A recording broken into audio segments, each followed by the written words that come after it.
Greetings, everyone. All right, so we are looking at our second day of solving rational equations.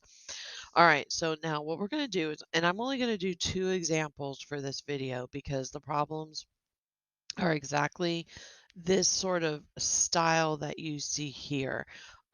We're going to work our way towards the ones that are ugly, so to speak, in terms of their denominators are much more involved and much more of a problem.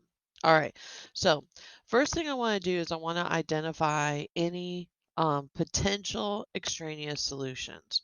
All right, so my potential extraneous solutions.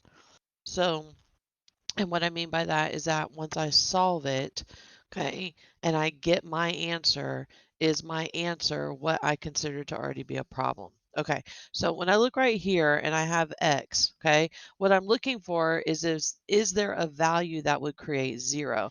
And if you're not sure, you would simply take the denominator, 9x, set it equal to 0, and then solve for x. So if I divide by 9, x equals 0.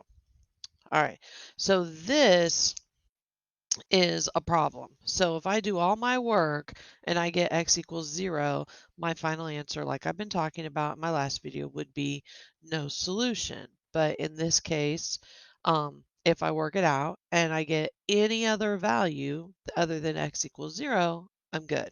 Okay, so what we need to do here is we need to eliminate the fractions. And the fractions, okay, are here and here. So we have to multiply by the common denominator.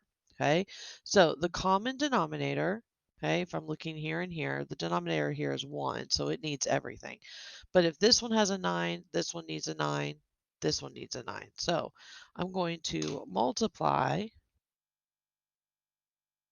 by 9. All right, and then if this one has an x, these two also need an x. So I'm going to multiply by x. Okay, so I'm going to multiply every part of the equation by 9x. Now, I'm only going to write this particular step one time, so that way you can see it all worked out.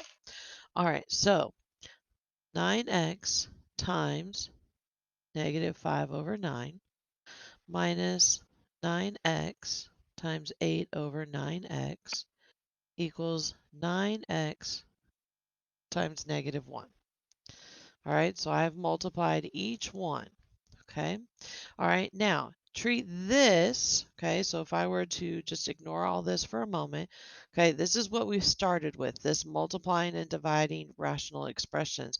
If there is something on the top and the bottom that are matching, I'm going to eliminate them.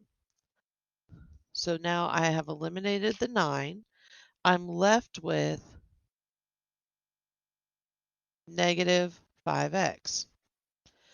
Then I'm going to the next fraction. I'm going to eliminate the 9x, so I'm left with the minus 8 equals, and then 9x times negative 1, negative 9x. All right, so now I'm just going to solve this equation that no longer has any fractions in it. So I'm going to add 5x.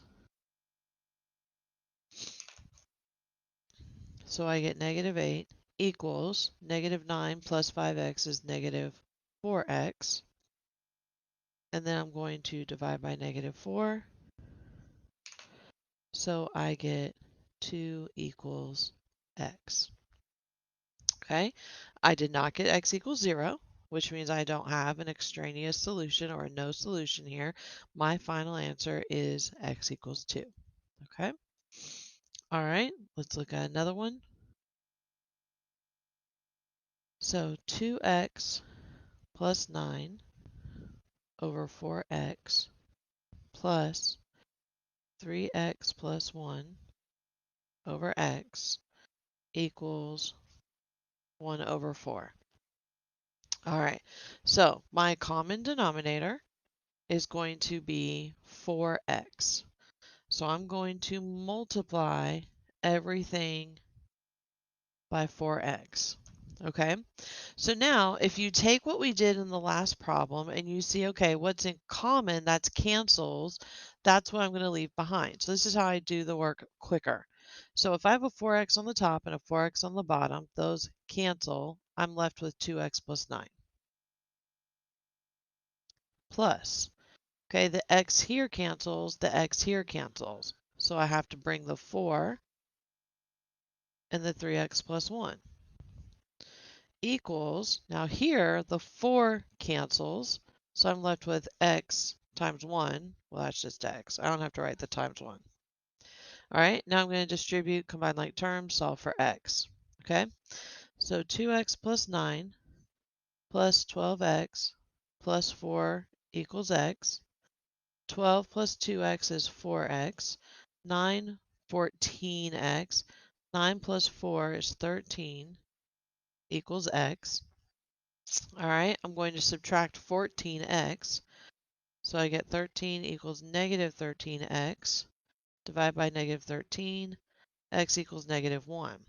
All right. Now, I honestly did not talk about extraneous solutions, okay? Because in my mind, I'm already thinking about it. But again, a potential concern would have been if I had gotten x equals 0. Okay. If I had gotten x equals 0, that would have been a problem because I would have had a 0 in the denominator. Okay. But I did not. So I got x equals negative 1 and I'm good. Okay. All right, so this is going to get you going. All right, when we get to day 3, I'm actually going to start looking at what do these look like on Desmos in terms of how to help you solve them and looking at their pictures. But right now we're just focusing on how to solve it algebraically. All right, if you need help, let me know. If not, good luck.